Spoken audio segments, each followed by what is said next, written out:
Regardons maintenant comment l'on peut faire tourner la roue que l'on a créée dans la vidéo précédente. Alors la première chose à faire est d'aller donc dans la roue et dans la partie script, on va rajouter un script que j'ai appelé Grande Roue Script.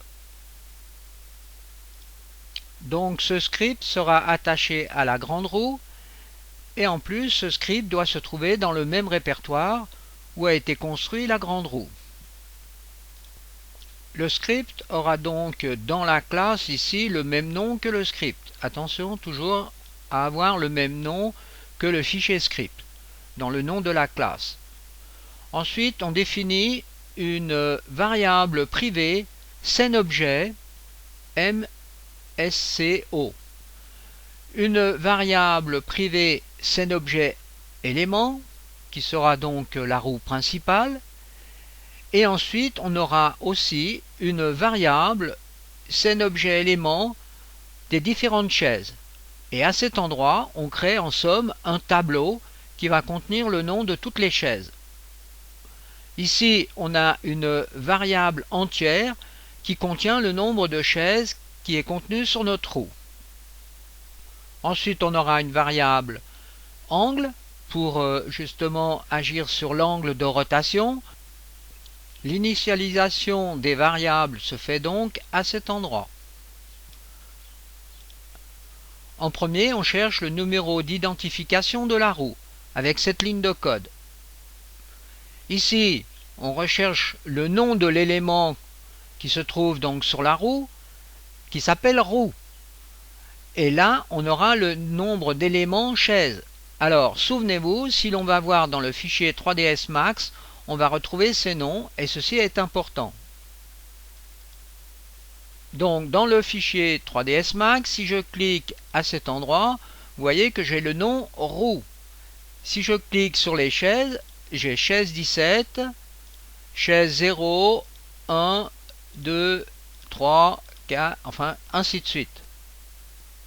Donc ici, grâce à cette boucle qui se trouve ici, on va chercher donc tous les éléments, chaise 0, chaise 1, chaise 2, jusqu'à la chaise 17, vu qu'on a 18 chaises, en considérant que la chaise 0 est la première chaise.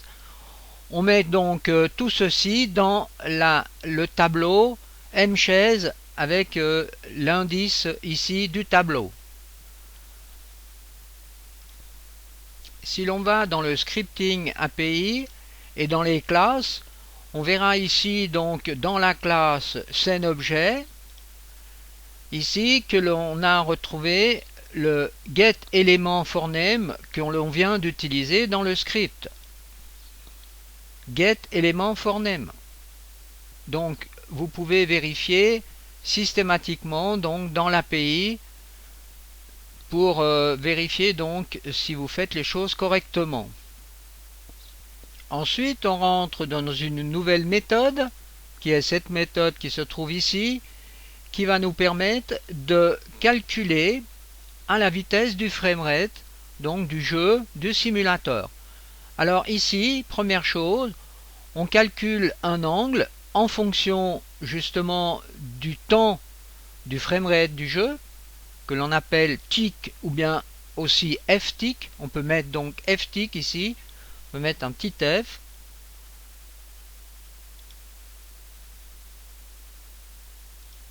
Cette valeur qui est ici va nous permettre d'agir sur la vitesse de la roue. Alors, effectuons un premier test. Voilà la vitesse actuelle de la roue. Vous voyez, je peux stopper le player. Ensuite, je retourne dans mon script. Je peux modifier le script, mettre 2 par exemple. Je sauve toujours bien sûr mes modifications, je retourne ici et je refais un play. Donc c'est quand même relativement assez vite fait. Voilà, on change, donc on accélère la vitesse de rotation de la roue. Ensuite, on va devoir calculer la circonférence du cercle. Alors la formule est cette formule qui se trouve ici. Donc c'est le nombre pi multiplié par le diamètre étant cette distance ici. Donc avec cette formule qui se trouve ici, eh bien on calcule la circonférence d'un cercle en ayant comme diamètre le nombre pi. Donc le diamètre sera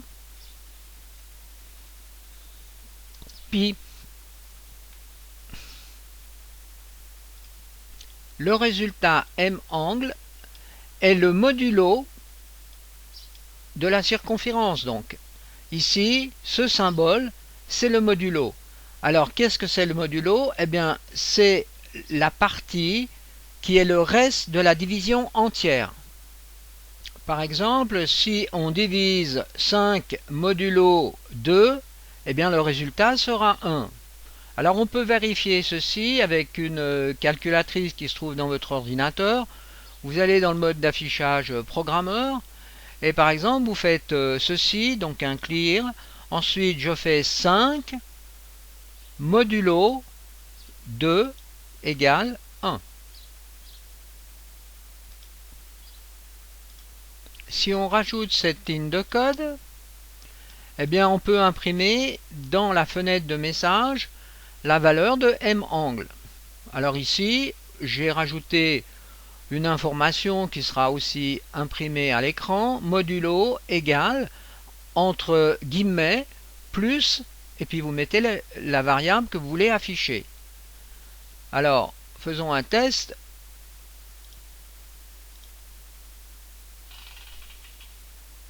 Et vous voyez ici apparaître donc les valeurs correspondantes. Avec cette ligne de code, eh bien, on agit sur la rotation de la roue principale. On retrouve dans l'API, dans la classe SendObjet, ici, cette rotation sur cette ligne. Alors vous voyez, ici, on a les trois possibilités de rotation, le pitch, le heading et le banking. Donc c'est X, Y et Z. Si par exemple je mets une valeur de 1 sur la rotation suivant l'axe des X, eh bien j'obtiens ceci.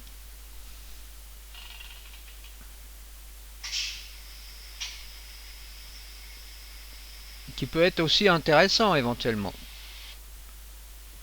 Et maintenant, que se passe-t-il si je mets une variable qui va donc être incrémentée, m angle, sur l'axe des X?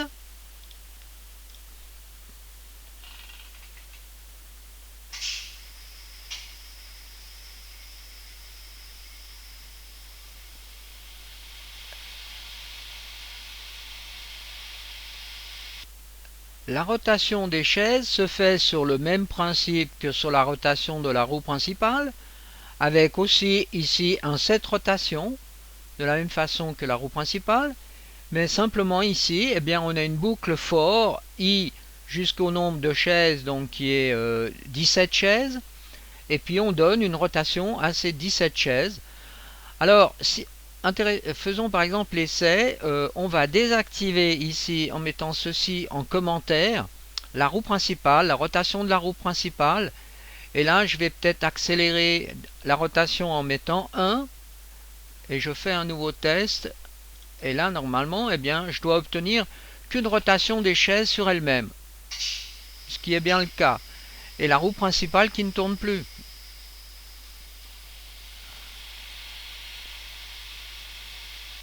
Et par exemple, maintenant, si je réactive donc la rotation de la roue principale, mais cette fois-ci que je mets un angle négatif, c'est-à-dire que la roue principale va tourner dans l'autre sens que l'échelle, eh bien on va obtenir de nouveau un autre effet qui peut être aussi intéressant.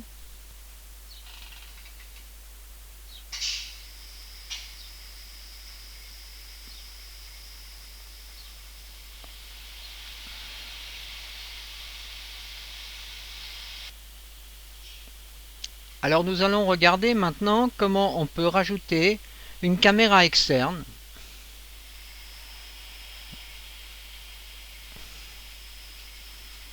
Vous voyez, au moment où je m'approche de la roue, à un moment donné, il y a un message qui apparaît. J'appuie sur la touche E et à ce moment-là, je rentre sur la caméra externe. J'arrive sur la caméra externe. Alors regardons les bases de la programmation qui nous permettent de créer une caméra externe. Alors ici, j'ai des variables qui sont les variables pour la caméra externe. Donc ici, j'ai une variable booléenne. En somme, j'en ai deux. Ici, j'ai une variable vector3 qui est une position. Et ici, une variable statique en floating point qui est pour l'instant d'une valeur de 23. Alors nous allons revenir sur ces variables pour mieux comprendre à quoi elles servent. Et ici j'ai une variable externWriteView qui s'appelle mView. Alors une fois que j'ai défini donc ces quelques variables, je vais dans la partie ici qui concerne donc toute la partie de la caméra externe. Alors, la première chose, donc après avoir fait que mView a créé cette caméra externe, ici, on va rechercher le centre d'une sphère qui va nous permettre de capturer la position du player. Alors, vous imaginez que vous avez affaire à une sphère qui a son point de centre sur la grande roue avec un certain rayon.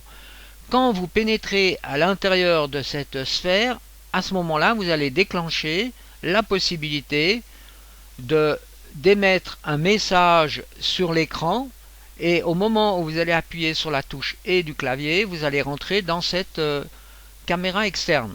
Vous allez utiliser cette caméra externe. On utilise donc cette classe qui se trouve ici, classe External Ride View. Donc c'est la caméra extérieure qui a été créée. Pour créer notre sphère de capture, on recherche en premier le centre de la sphère avec cette ligne de code ici. Vous voyez donc le var.position qui est aussi un vecteur 3. Donc c'est un vecteur x, y, z. Ici c'est getTranslation, donc on recherche le point où se trouve en somme la grande roue. Là j'ai imprimer donc la position de ce point. Ensuite, je vais mettre une valeur légèrement négative sur l'axe des Y, ici, de moins 10 en floating point. Là, j'imprime le résultat. Et ensuite, grâce à cette ligne de code, je vais créer la sphère avec la position, le centre de la sphère, et ici en réalité le rayon de la sphère qui se retrouve ici. Donc on retrouve ici l'instruction que l'on utilise. Ensuite, avec cette ligne de code ici, on crée le message grande roue à l'écran, en bas à gauche de l'écran. La caméra externe étant créée, la sphère de capture étant créée, maintenant on vient dans la partie active au moment où on appuie sur la touche E. Eh bien cette partie active se fait dans la procédure onNextFrame, donc toujours à la vitesse du framerate du jeu. Alors on a un premier test ici, si mView est actif, et dans le cas où la variable booléenne est vrai, eh bien on va réaliser donc tout ce qui se trouve ici, ce qui va être en somme le déplacement de la caméra externe. Alors on retrouve isActive à cet endroit, donc cette variable est vraie lorsqu'on utilise la caméra. Alors ici je commence par procéder comme ceci. Je crée un vecteur 3 position 2, un nouveau vecteur 3 donc avec les valeurs x, y, z à 0 sur cette ligne. Ensuite je reprends la translation de la position 2, donc c'est le point de la grande roue, le x, y, z de la grande roue, la situation où elle se trouve donc dans le parc.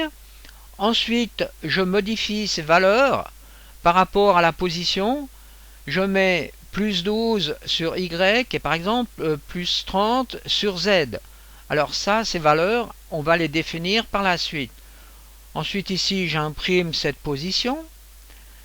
Et maintenant, je recrée ici un nouveau vecteur 3F position avec les valeurs que je viens de créer ici.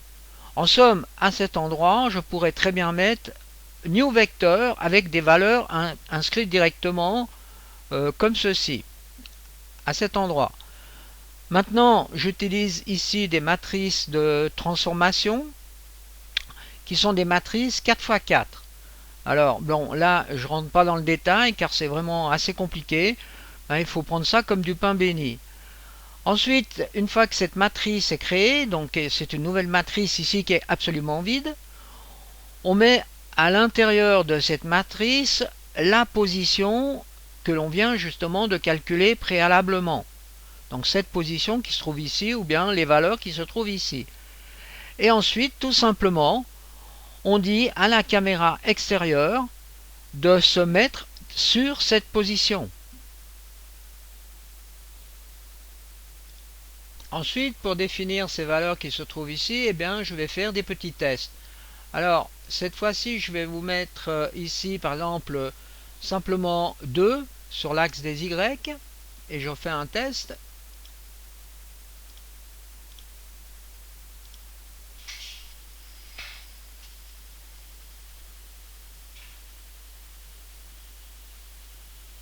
Voilà où je me trouve à l'heure actuelle.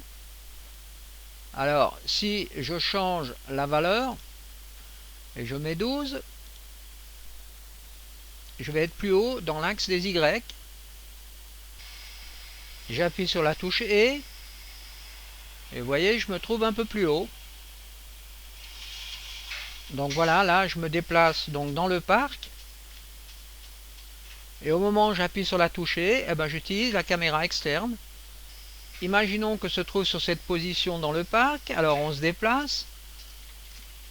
Au moment où on voit apparaître le message, donc ça veut dire qu'on arrive dans la sphère de capture. J'appuie sur la touche et vous voyez, je prends cette position.